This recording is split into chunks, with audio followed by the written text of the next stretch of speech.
ขอนอบน้อมที่เสียงกล่าวแด่พระพุทธเจ้าผู้ทรงรู้ผู้ทรงเห็นผู้ทรงเป็นพระอรหันตสัมมาสัมพุทธเจ้าพระองค์นั้นตอนที่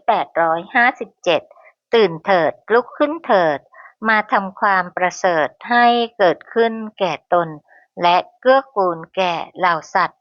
บุคคลพึงรีบขวนขวายในความดีพึงห้ามจิตเสียจากบาปเพราะว่าเมื่อบุคคลทำความดีช้าอยู่ใจจะยินดีในบาปนะโมตัสสะภะคะวะโตอะระหะโตสัมมาสัมพุทธัสสะนะโมตัสสะภะคะวะโตอะระหะโตสัมมาสัมพุทธัสสะนะโมตัสสะภะคะวะโตอะระหะโตสัมมาสัมพุทธัสสะพุทธังสรณังคัจฉามิธัมมังสรณังคัจฉามิ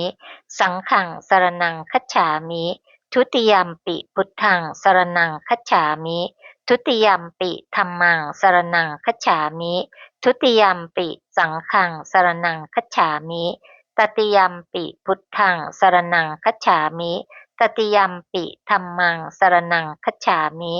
ตติยัมปิสังฆังสรณังคัจฉามินัตถิเมสรณังอัญญังพุทโธเมสรณังวรังเอเตนะสัจวัชเชนะวัตเตยังสัทธุสาสเนนัตถิเมสรณังอัญญังธัมโมเมสรณังวรัง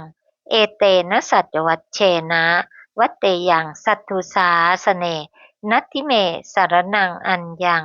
สังโฆเมสรณังวรังเอเตนะสัจวัชเชนะวัตเตยังสัทธุสาสเนที่พึ่งอื่นของข้าพเจ้าไม่มีพระพุทธเจ้าเป็นที่พึ่งอันประเสริฐของข้าพเจ้าด้วยการกล่าวคำสัตย์นี้ข้าพเจ้าพึงเจริญในพระศาสนาของพระศาสดาที่พึ่งอื่นของข้าพเจ้าไม่มี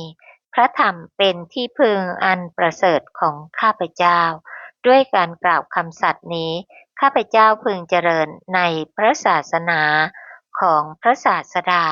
ที่พึ่งอื่นของข้าพเจ้าไม่มีพระสงฆ์เป็นที่พึ่งอันประเสริฐของข้าพเจ้าด้วยการกล่าวคำสัตย์นี้ข้าพเจ้าพึงเจริญในพระศาสนาของพระศาสดาปานาติปาตาเวรมณีสิกขาปะทังสมาธิยามิอทินนาทานาเวรมณีสิกขาปะทังสมาธิยามิกาเมสุมิชฌาจาราเวรมณีสิกขาปะทังสมาธิยามิมุสาวาทาเวรมณีสิกขาปะทังสมาธิยามิปิสุนาวาจาเวรมณีสิกขาปะทังสมาธิยามิพลุสวาจาเวรมณีสิกขาปะทังสมาธิยามิสัมปัปปลาปะเวรมณีสิกขาปะทังสมาธิยามิมิจฉาอาชีวาเวรมณีสิกขาปะทังสมาธิยามิข้าพเจ้าขอสมาทานอาชีวัฏฐมากศีลตามเยี่ยงอย่างพระอรหันต์เพื่ออนุปาทาปรินิพพานในปัจจุบันบูชาพระรัตนตรัยอันสูงสุดปานาติปาตาเวรมณีสิกขาปะทังสมาธิยามิอทินาทานาเวรมณีสิกขาปะทังสมาธิยามิอพรหมจริยาเวรมณีสิกขาปะทังสมาธิยามิมุสาวาทาเวรมณีสิกขาปะทังสมาธิยามิสุราเมรยะมัชฌัปปมาทฐานาเวรมณีสิกขาปะทังสมาธิยามิวิกาลโภชนาเวรมณีสิกขาปะทังสมาธิยามินัจจคีตวาทิตวิสุกทัสสนาเวรมณีสิกขาปะทังสมาธิยามิมาลาคันทวิเลปนะธารณะมันดนะวิภูสนัฏฐานาเวรมณีสิกขาปะทังสมาธิยามิอุจจาสยนะมหาสยนาเวรมณีสิกขาปะทังสมาธิยามิชาตะรูปะรัชตะปฏิฆาหนาเวรมณีสิกขาปะทังสมาธิยามิข้าพเจ้าขอสมาทาน ศีล10ประการนี้ตามเยี่ยงอย่างพระอรหันต์เพื่ออนุปาทาปรินิพพานในปัจจุบันบูชาพระรัตนตรัยอันสูงสุดขอเจริญกุศลกรรมบท10งดเว้นจากอกุศลกรรมบท10เจริญบารมี10เจริญบุญญากิริยาวัตถุ10เจริญโพธิปักขียธรรม37ประการ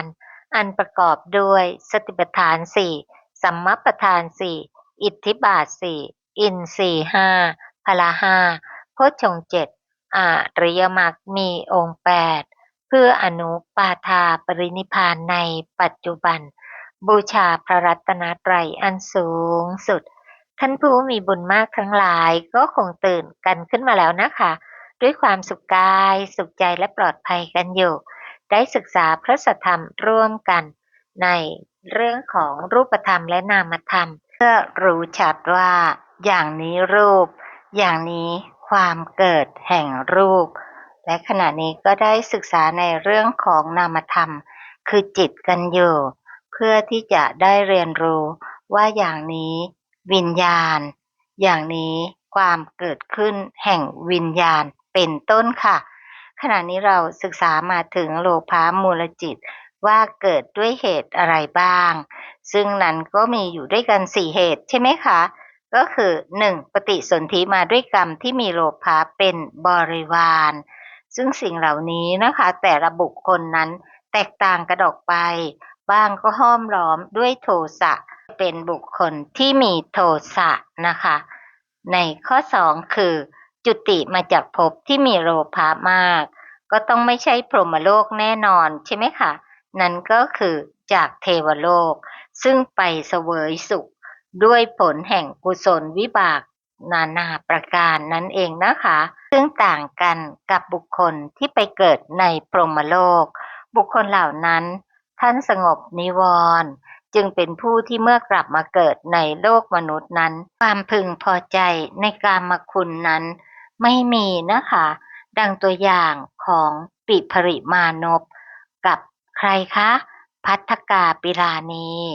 จำได้ไหมคะปิภริมานพในภายหลังชื่ออะไร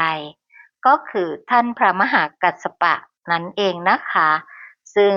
ในการแต่งงานระหว่างสองท่านนี้ได้เกิดจากความพึงพอใจของกันและกันเมื่ออยู่ด้วยกันก็ไม่ได้ติดข้องพึงพอใจในกามใดๆเลยอยู่ด้วยกันจนพ่อแม่เสียชีวิตนั่นล่ะค่ะจึงได้โอกาสออกบวชเราก็จะเห็นได้ชัดนะคะว่าในโลกทั้งหลายนั้นความพึงพอใจความติดข้องในกามคุณนั้นก็มีแต่ในกามภูมินะคะอันประกอบด้วยในอบาย4มนุษย์1เทวภูมิทั้ง6นะคะความพึงพอใจในกามคุณนั้นจะต้องละได้ด้วยการพิจารณาในอสุภสัญญาใช่ไหมคะซึ่งก็เป็นการละกามราคะได้แค่ชั่วระยะหนึ่งเท่านั้นเองนะคะขณะที่อยู่ในพรหมโลก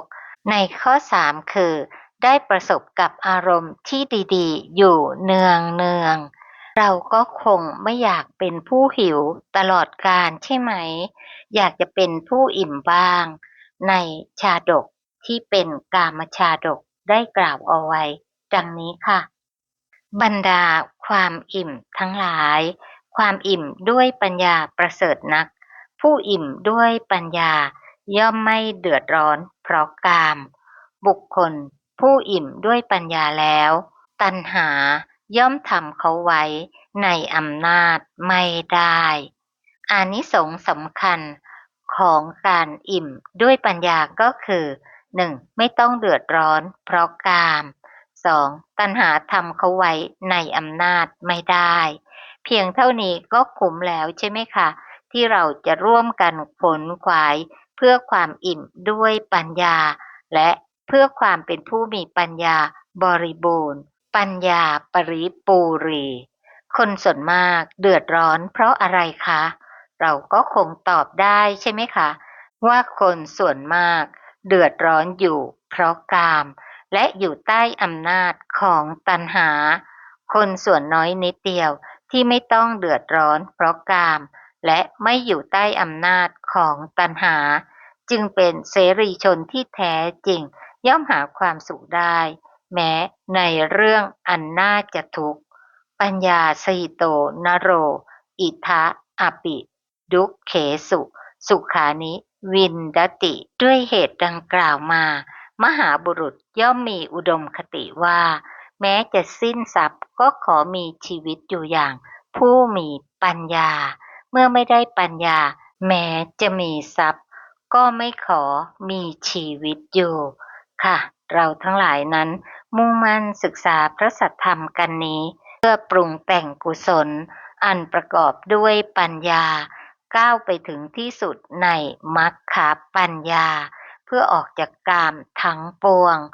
ในข้อ4ค่ะได้เห็นสิ่งที่เป็นที่ชอบใจซึ่งเราก็ตอบได้เลยว่า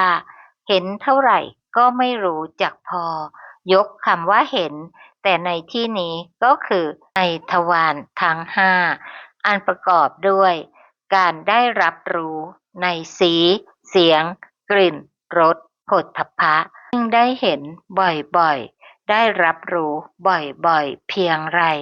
ความพึงพอใจก็ยิ่งเพิ่มพูนขึ้นเพียงนั้นค่ะหากไม่มีพระสัทธรรมคำสอนแล้วก็จะเป็นเยี่ยงนี้ค่ะเรามีตัวอย่างในชาดกต่างๆมากมายนะคะรวมทั้งในคาถาธรรมบทรวมทั้งในเถระเถรีคาถาค่ะก็ลองศึกษาดูนะคะมาศึกษาต่อในโลภะมูลจิตหรือโลภะสหคตจิตซึ่งมีจำนวน8ดวงคือ 1. โสมนัสสะสหคตังทิฏฐิคตะสัมปยุตตังอสังขาริกังจิตโลภที่เกิดพร้อมด้วยความดีใจประกอบด้วยความเห็นผิดเกิดขึ้นเองโดยไม่มีสิ่งชักชวนฟังให้ดีๆนะคะ4ข้อแรกจะมีเวทนาเป็นโสมนัส4ข้อหลังจะมีเวทนาเป็นอุเบกขานะคะบอกไว้เพื่อให้สังเกต 2. โสมนัสสะสหคตังทิฏฐิคตะสัมปยุตตังสสังขาริกังจิตโลภที่เกิดพร้อมด้วยความดีใจประกอบด้วยความเห็นผิดเกิดขึ้นโดยมีสิ่งชักชวนเริ่มมีข้อสังเกตเห็นได้ชัดอีกข้อหนึ่งแล้วใช่ไหมคะว่ามีสิ่งที่บอกว่าไม่มีสิ่งชักชวนก็คืออสังขาริกังกับมีสิ่งชักชวนค่ะนี้เป็นความต่างแล้วนะคะข้อ3โสมนัสสะสหคตังทิฏฐิคตะวิปยุตตังอสังขาริกังจิตโลภที่เกิดพร้อมด้วยความดีใจ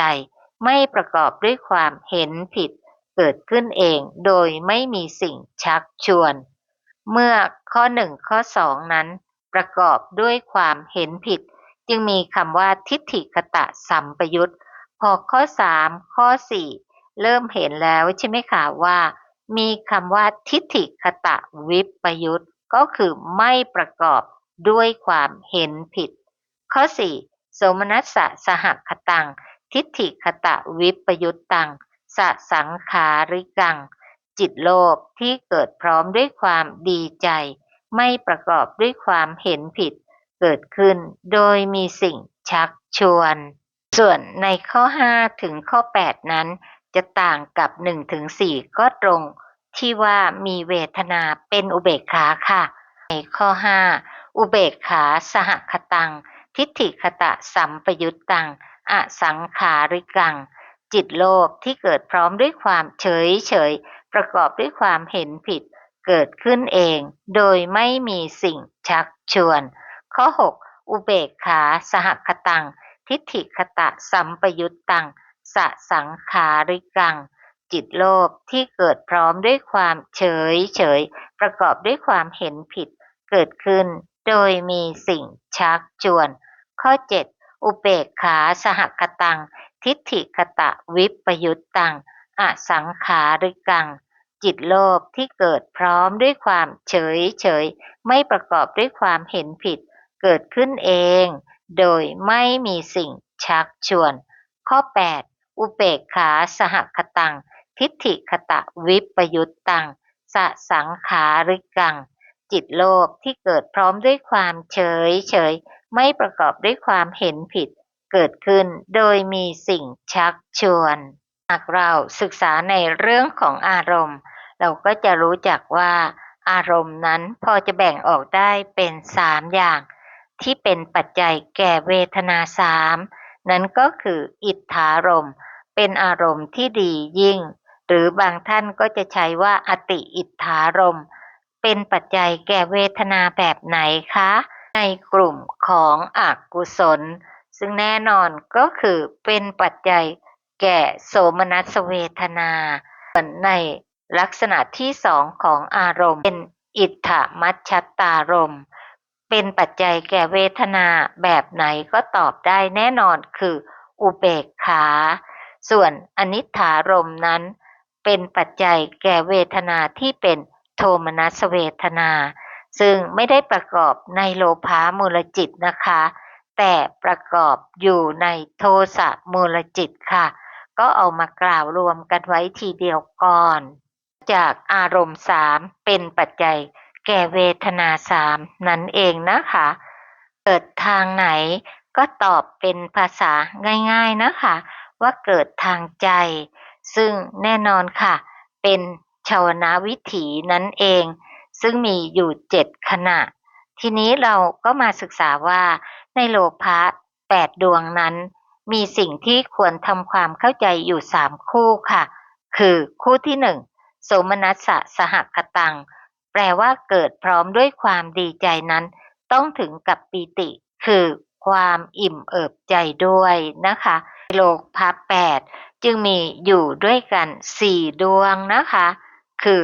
ดวงที่1ถึงดวงที่4เป็นโสมนัสสะสหคตังคือประกอบด้วยเวทนาที่เป็นโสมนัสสเวทนาส่วนอุเบกขาสหคตังแปลว่าเกิดพร้อมด้วยความเฉยเฉยก็หมายถึงว่าดีใจเพียงนิดหน่อยเพียงเล็กน้อยไม่ถึงกับปลื้มปีติอิ่มเอิบใจด้วยเลยนะคะฉะนั้นเราสังเกตตัวเองได้ใช่ไหมคะว่าบางครั้งเรารู้สึกดีใจปีติอย่างยิ่งเช่นโดยเฉพาะผู้เป็นแม่ที่ลูกนั้นประสบความสำเร็จในชีวิตไม่ว่าการเรียนหรือการงานต่างๆนะคะโสมนัสนี้จะมีกำลังมากมีความสุขมากนะคะ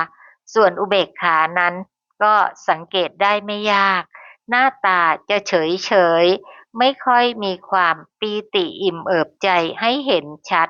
สังเกตได้ไม่ยากนะคะ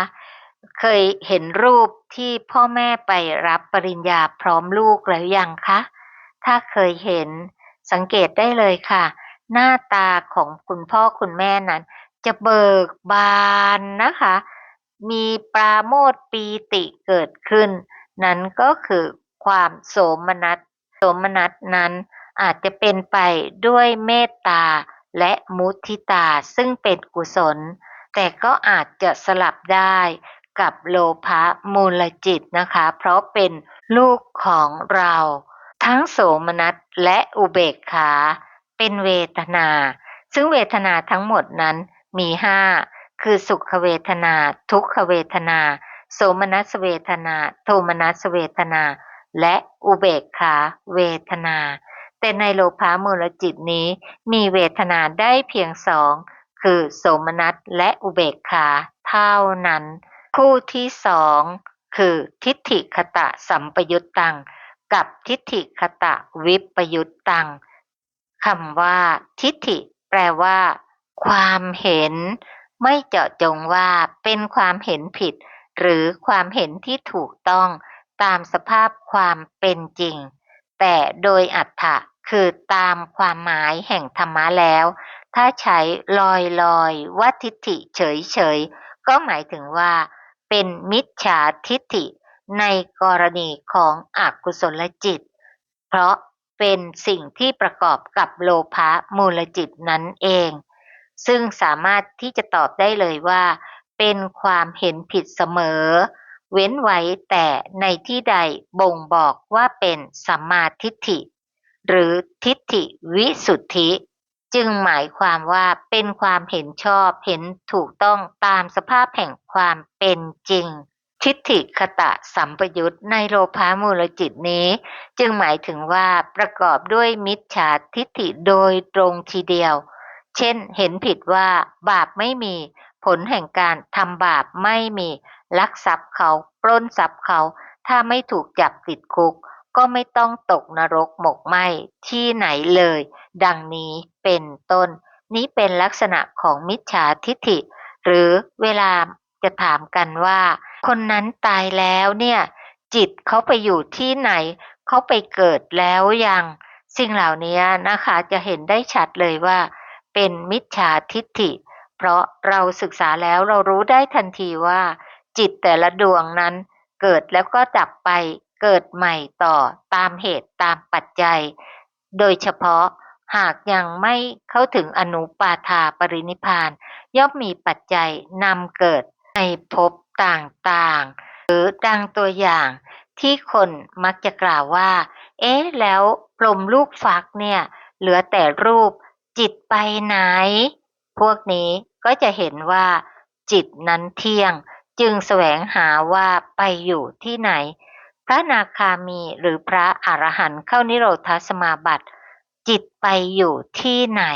เหล่านี้เป็นต้นนะคะหรือความดีความชั่วสะสมอยู่ในจิตแต่แท้ที่จริงถ้าเป็นอย่างนั้นทุกคนก็คงไม่มีโอกาสตรัสรู้นะคะเพียงแต่ว่าธรรมะเหล่าใดที่เกิดขึ้นด้วยเหตุปัจจัยก็ดับไปตามเหตุตามปัจจัยกิเลสอกุศลหรือความดีงามก็สั่งสมเป็นอุปนิสัยปัจจัยอยู่นะคะแต่ไม่ได้หมายความว่าความดีหรือความชั่วเหล่านั้นสะสมอยู่ในจิตดวงใดดวงหนึ่งนะคะซึ่งไม่เป็นอย่างนั้นนะคะเพียงแต่ว่ากิเลสอกุศลต่างๆเหล่านั้นจะต้องถูกกำจัดด้วยมรรคจิตค่ะแต่เมื่อยังไม่มีมรรคจิตที่กำจัดกิเลสอกุศลเหล่านั้นได้ปัจจัยเมื่อไรสิ่งเหล่านั้นก็จะแสดงออกมาได้ทั้งทางกายทางวาจาหรือทางใจค่ะเห็นไหมคะว่า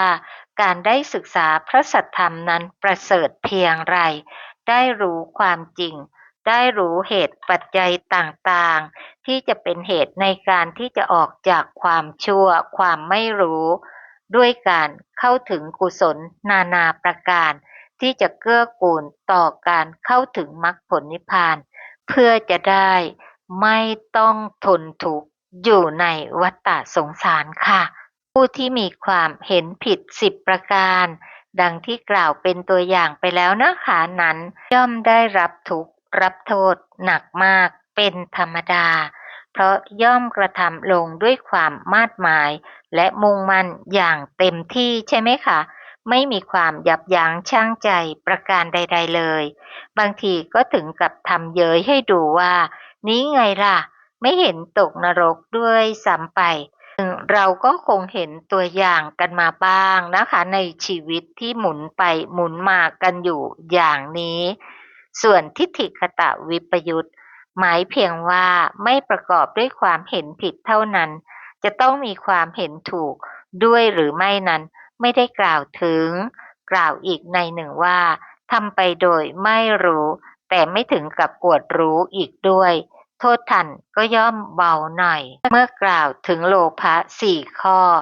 ที่ประกอบด้วยทิฏฐิคตวิปยุตกับสัมปยุตเราก็คงตอบได้แล้วว่าในกลุ่มที่เป็นโลภะทิฏฐิคตสัมปยุตที่มีโสมนัสเวทนานั้นย่อมมีกำลังกล้า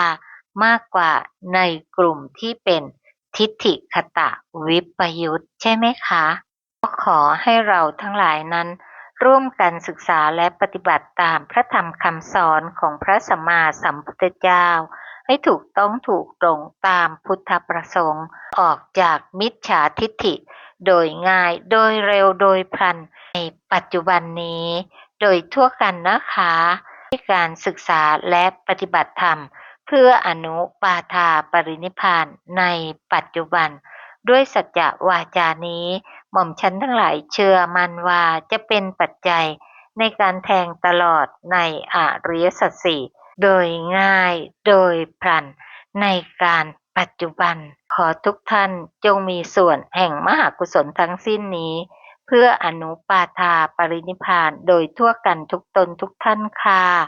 กราบอนุโมทนาในมหากุศลของทุกท่าน ด้วยความเคารพอย่างสูง กราบสาธุ สาธุ สาธุเจ้าค่ะค่ะ